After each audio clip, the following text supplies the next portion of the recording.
नमस्कार, news blast देख रहे हैं आप और आपके साथ मैं हूं आयुषी महर्षि। शुरुआत करेंगे न्यूज ब्लास्ट की और नजर डालेंगे कुछ अहम खबरों पर।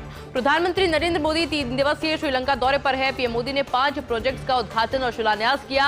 माहो ओमानथाई रेलवे लाइन के उन्नत रेलवे ट्रैक का उद्घाटन किया।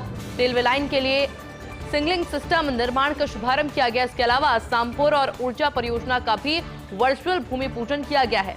दाम्बुला में तापमान नियंत्रित कृषि गोदाम का वर्चुअल उद्घाटन किया। इसके अलावा श्रीलंका में 5000 धार्मिक संस्थानों के 100 रूफटॉप सिस्टम का भी वर्चुअल रूप से उद्घाटन प्रधानमंत्री नरेंद्र मोदी के द्वारा किया गया है और इसलिए प्रधानमंत्री नरेंद्र मोदी का ये दौरा वाकई में खास माना जा रहा है। 3 दिवसीय श्रीलंका का दौरा रहा प्रधानमंत्री नरेंद्र मोदी का, जहां पर स्वागत प्रधानमंत्री नरेंद्र मोदी का किया गया। इस दौरान प्रधानमंत्री मोदी ने 5 प्रोजेक्ट्स का उद्घाटन और शिलान्यास किया है। माहो ओमानथाई रेलवे लाइन के उन्नत रेलवे ट्रैक का उद्घाटन प्रधानमंत्री नरेंद्र मोदी के द्वारा किया गया। इसके अलावा रेलवे लाइन के लिए सिग्नलिंग सिस्टम निर्माण का भी शुभारंभ किया गया। सामपुर में ऊर्जा परियोजना का वर्चुअल भूमि पूजन किया गया। दाम्बुला में तापमान नियंत्रित कृषि गोदाम का भी वर्चुअल रूप से उद्घाटन प्रधानमंत्री नरेंद्र मोदी के द्वारा किया गया। इसके अलावा श्रीलंका में 5000 धार्मिक संस्थानों के 100 रूफटॉप सिस्टम का भी वर्चुअल रूप से उद्घाटन प्रधानमंत्री नरेंद्र मोदी ने किया है। और इसके अलावा अगर प्रधानमंत्री नरेंद्र मोदी के 3 दिवसीय श्रीलंका दौरे की बात की जाए तो आज भारत श्रीलंका के बीच 7 समझौतों पर हस्ताक्षर हुए हैं। प्रधानमंत्री मोदी ने दिसा नायके की मौजूदगी में हुए करार, दोनों नेताओं ने सहमति पत्र का आदान प्रदान किया। सूचना तकनीकी रक्षा के क्षेत्र में भी समझौता हुआ है। ऊर्जा के क्षेत्र में भी दोनों देशों के बीच में करार हुआ है और ये तमाम चीजें जो कि प्रधानमंत्री नरेंद्र मोदी के श्रीलंका के दौरे पर देखने को मिली। हालांकि 3 दिवसीय दौरा श्रीलंका का प्रधानमंत्री नरेंद्र मोदी का रहा, जो कि काफी ज्यादा अहम। आज भारत और श्रीलंका के बीच में 7 समझौते जिस पर हस्ताक्षर प्रधानमंत्री नरेंद्र मोदी के द्वारा किए गए। प्रधानमंत्री मोदी और दिसा नायके की मौजूदगी में करार हुआ है। दोनों नेताओं ने सहमति पत्रों का आदान प्रदान किया। सूचना तकनीकी रक्षा के क्षेत्र में भी समझौते हुए हैं। इसके अलावा ऊर्जा के क्षेत्र में भी दोनों देशों के बीच करार हुआ। और इसके अलावा अगर श्रीलंका के दौरे की बात की जाए प्रधानमंत्री नरेंद्र मोदी के, तो पीएम मोदी ने 5 प्रोजेक्ट्स का उद्घाटन और शिलान्यास किया है। पीएम मोदी को सर्वोच्च नागरिक सम्मान मित्र विभूषण से भी सम्मानित वहां पर किया गया। श्रीलंका सरकार का सर्वोच्च नागरिक सम्मान मिलने पर पीएम मोदी ने कहा कि ये 140 करोड़ भारतीयों का सम्मान है। श्रीलंका मित्र विभूषण सम्मान गर्व की बात है। श्रीलंका प्रगति के पथ पर अग्रसर है। हम कठिन समय में श्रीलंका के साथ है। श्रीलंका हमारा पड़ोसी नहीं बल्कि मित्र भी है।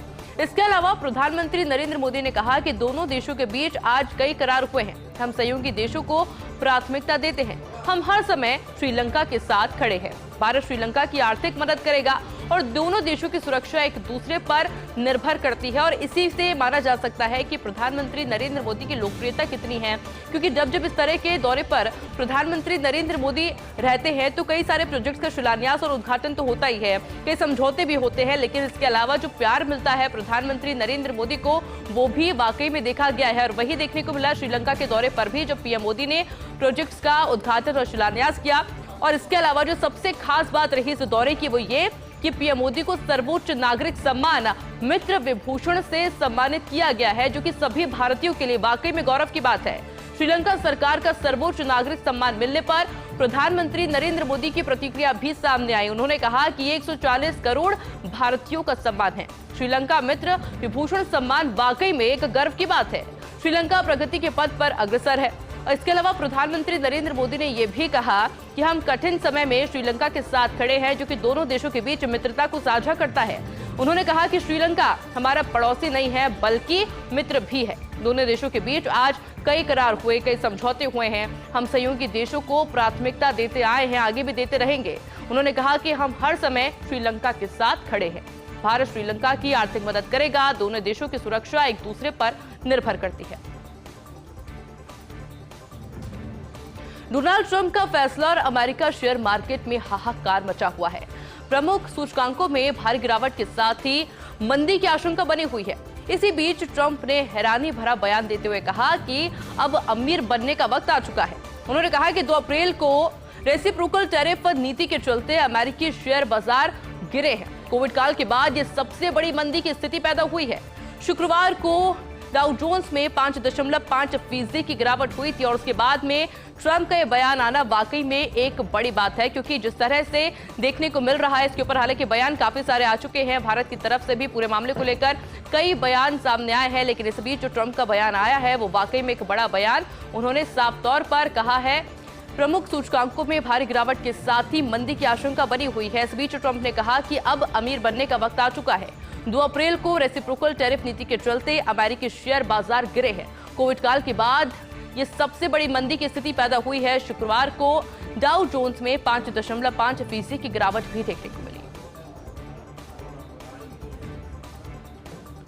8 और 9 अप्रैल को गुजरात के अहमदाबाद में कांग्रेस का अधिवेशन होगा। 8 अप्रैल को पटेल राष्ट्रीय स्मारक में होगी CWC की विस्तारित बैठक।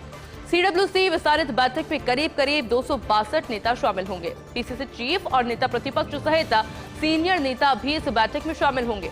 इसके बाद में 9 अप्रैल को साबरमती रिवर फ्रंट पर यह अधिवेशन होगा, जिसमें सुबह 9 बजे से शाम 6 बजे तक यह अधिवेशन चलने वाला है। जिला अध्यक्षों को सियासी ताकत देने सहित अहम मुद्दों पर प्रस्ताव पारित होंगे। अधिवेशन में करीब 3000 नेता शामिल होंगे, क्योंकि कांग्रेस पार्टी अब अलग रणनीति के तहत काम कर रही है और इसमें सबसे बड़ी बात यह है कि एकजुटता आना, जिसको लेकर के 8 और 9 अप्रैल को गुजरात के अहमदाबाद में कांग्रेस के द्वारा अधिवेशन किया जाएगा। अगर 8 अप्रैल की बात की जाए तो पटेल राष्ट्रीय स्मारक पर CWC की विस्तारित बैठक आयोजित होगी। CWC विस्तारित बैठक में करीब 262 नेता शामिल होंगे। इसमें PCC चीफ शामिल होंगे, नेता प्रतिपक्ष शामिल होंगे। इसके अलावा कई सीनियर नेताओं की मौजूदगी भी रहने वाली है। इसके अलावा अगर बात 9 अप्रैल की जाए तो 9 अप्रैल को साबरमती रिवर फ्रंट पर एक अधिवेशन होगा, जो कि सुबह 9 बजे शुरू हो जाएगा और शाम 6 बजे तक वो अधिवेशन चलने वाला है। जिला अध्यक्षों को सियासी ताकत देने सहित कई अहम प्रस्ताव इसमें होंगे। इस अधिवेशन में 3000 नेता शामिल होंगे। हिमाचल प्रदेश के बिलासपुर में लद्दाख में लेह तक रेलवे लाइन की योजना विश्व की सबसे ऊंची रेलवे लाइन होगी। बिलासपुर मनाली रेल लाइन, उधमपुर श्रीनगर बारामूला में रेल लिंक लाइन की सफलता मिल चुकी है। ऐसे में अब रेलवे का 489 किलोमीटर लंबी बिलासपुर मनाली लेह रेल लाइन पर पूरी तरीके से फोकस है। इसमें सुरेंद्रनगर, मंडी, मनाली, केलांग, कोकसर, दरचा, उपश्री और कारू से ये लाइन गुजरेगी। इतिहास में सबसे महंगी 1.31 लाख करोड़ रुपए की लागत वाली ये रेल लाइन बनेगी। मार्च 2012 की अगर बात की जाए तो रेल मंत्रालय ने योजना आयोग को इसका प्रस्ताव दिया था, जिसके बाद दिसंबर 2016 में 345 करोड़ रुपए की लागत से फाइनल लोकेशन सर्वे की मंजूरी भी मिली थी। और फिर 2017 जून में तत्कालीन रेल मंत्री सुरेश प्रभु ने FLS का शिलान्यास किया और जून 2020 में गलवान घाटी में भारत चीन के बीच तनाव के बाद में तेजी से इस पर काम भी शुरू हो गया। और फिर दिसंबर 2021 में लिंक की DPR को अंतिम रूप दिया गया और फिर फरवरी 2022 में बिलासपुर मंडी पहले चरण के लिए जमीन अधिग्रहण का काम शुरू हुआ। जुलाई 2023 में बिलासपुर लेह रेल लाइन का फाइनल सर्वे और DPR संपन्न हुआ और फिर दिसंबर 2024 में निर्माण कार्य की समय सीमा को 2027 तक तय की गई। फरवरी 2025 में रेलवे ट्रैक के सीमांकन के लिए सीमेंट पिलर लगाने का काम भी शुरू हो गया। लेकिन इतिहास की सबसे बड़ी ये रेल लाइन होने वाली है, क्योंकि जिसको लेकर कई सालों से हालांकि पहले चर्चा की गई कि करके काम हुआ है, लेकिन अब इसको फाइनली मंजूरी मिल चुकी है। सबसे महंगी 1.31 लाख करोड़ रुपए की लागत वाली रेल लाइन बनेगी। मार्च 2012 में इसकी शुरुआत की गई थी। रेल मंत्रालय ने योजना आयोग को इसका प्रस्ताव सौंपा था, जिसके बाद में 2016 में 345 करोड़ रुपए की लागत से फाइनल लोकेशन सर्वे की मंजूरी भी मिल चुकी थी। 2017 में तत्कालीन रेल मंत्री सुरेश प्रभु ने FLS का शिलान्यास किया था और फिर 2020 में गलवान घाटी में भारत चीन के बीच तनाव के बाद ये काम तेजी से शुरू हुआ। दिसंबर 2021 में रेल लिंक की DPR को अंतिम रूप दिया गया और उसके बाद में 2022 फरवरी में बिलासपुर मंडी पहले चरण के लिए जमीन अधिग्रहण शुरू हुआ। जुलाई 2023 में बिलासपुर लेह रेल लाइन का फाइनल सर्वे और DPR संपन्न हुआ और दिसंबर 2024 में निर्माण कार्य की समय सीमा 2027 तय कर दी गई और फिर फरवरी 2025 में रेलवे ट्रैक के सीमांकन के लिए सीमेंट पिलर लगाने का काम भी शुरू हुआ। और PKC ERCP से जुड़ी अभी बड़ी खबर है। 7 अप्रैल को होगी PKC ERCP की 2 बड़ी बैठक। शाम 4:50 पर वार्षिक साधारण सभा की बैठक होगी। सचिवालय में वार्षिक साधारण सभा की दूसरी बैठक शाम 5 बजे होगी, जिसमें ERPCL के बोर्ड ऑफ डायरेक्टर की ये बैठक होगी। सचिवालय में इस बैठक का आयोजन होगा। बोर्ड ऑफ डायरेक्टर्स की 8वीं बैठक है और बैठक में PKC ERCP के पहले चरणों के कार्यों पर बातचीत होगी। 4 साल में बीसलपुर और ईसरदा में डालना है चंबल का पानी, जिसको लेकर ये दोनों ही बैठकें अपने आप में काफी ज्यादा खास भी है और महत्वपूर्ण भी है। ऐसे में इंतजार करना होगा 7 अप्रैल का, क्योंकि जब 7 अप्रैल को इन दोनों ही बैठकों का आयोजन होगा, जो कि शाम 4:50 पर ये बैठक शुरू हो जाएगी। वार्षिक साधारण सभा की बैठक होगी। सचिवालय में इस बैठक का आयोजन होगा और सभा की दूसरी बैठक शाम 5 बजे शुरू होगी, जिसमें कि ERPCL के बोर्ड ऑफ डायरेक्टर्स की बैठक है। सचिवालय में इस बैठक का आयोजन होना है। बोर्ड ऑफ डायरेक्टर्स की 8वीं बैठक है और बैठक में PKC ERCP के पहले चरण के कार्यों पर बातचीत होगी, जिसमें 4 साल में बीसलपुर और ईसरदा में डालना है चंबल का पानी, जिसको लेकर बातचीत इस बैठक में होगी। और चलिए अब आपको बताएंगे राजस्थान कांग्रेस से जुड़ी इस वक्त की बड़ी खबर, क्योंकि अब राजस्थान में संगठन के हिसाब से हो गए हैं 50 जिले। कांग्रेस हाईकमान ने 50 जिलों के गठन को मंजूरी भी दे दी है। भीलवाड़ा में होंगे अब शहर और देहात 2 जिला अध्यक्ष। नीम का थाना होगा संगठन के हिसाब से नया जिला। वहीं जयपुर ग्रामीण को अब विभाजित किया गया है। ऐसे में अब जयपुर ग्रामीण ईस्ट और जयपुर ग्रामीण वेस्ट होंगे कांग्रेस के जिले। पहले राजस्थान कांग्रेस में हालांकि 40 जिला अध्यक्ष थे और ऐसे में एक और बैठक जो कि कांग्रेस के द्वारा की जाएगी, क्योंकि अब जो बदलाव जिलों को लेकर सामने आया है, राजस्थान में संगठन के हिसाब से अब 50 जिले हो गए हैं। ऐसे में कांग्रेस हाईकमान ने 50 जिलों के गठन को मंजूरी दी। भीलवाड़ा में होंगे अब शहर और देहात 2 जिला अध्यक्ष। नीम का थाना संगठन के हिसाब से नया जिला हो चुका है। इसके अलावा जयपुर ग्रामीण को विभाजित किया गया है और अब जयपुर ग्रामीण ईस्ट और जयपुर ग्रामीण वेस्ट कांग्रेस के जिले पहले राजस्थान में थे 40 जिला अध्यक्ष। और राजधानी के सिरसी रोड को लेकर बड़ी खबर सामने आ रही है। जेडीए ने मौके पर शुरू किया है सीमांकन। सड़क को 160 फीट किया जाएगा चौड़ा। जेडीए 9 अप्रैल से शुरू करेगा कार्रवाई। सड़क सीमा के दायरे में आ रहे 274 निर्माण, पिछले वर्ष की अगर बात की जाए यानी नवंबर में इन निर्माणों का डिमार्केशन किया गया था। मकान में दुकानों पर डिमार्केशन कर लगाए थे लाल निशान, लेकिन कई स्थानों से लाल निशान पूरी तरीके से गायब हो चुके हैं और इसी के चलते जेडीए ने आज से शुरू किया है डिमार्केशन।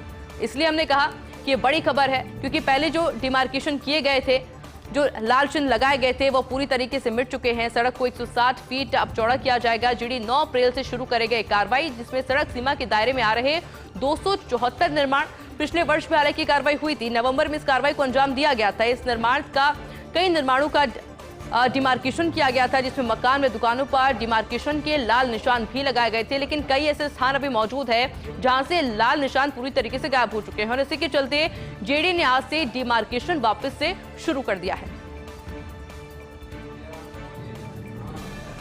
रणथंभौर में पर्यटक और वन्य जीव सुरक्षा को लेकर अब एक महत्वपूर्ण आदेश सामने आ चुका है। वाहन चालक बाघ दिखाई देने पर पहुंच जाते हैं बहुत नजदीक और ज्यादा नजदीक पहुंचने की होड़ में अक्सर लेते हैं वाहन गलत तरीके से यू टर्न। ऐसे में वाइल्ड लाइफ को विचरण हो रहा था प्रभावित। इसी के चलते जोन 2, 3 और 4 पर्यटक वाहनों को लेकर नई गाइडलाइन आज से लागू की गई है। रणथंभौर के FD अनूप कियार ने ये आदेश जारी किए हैं।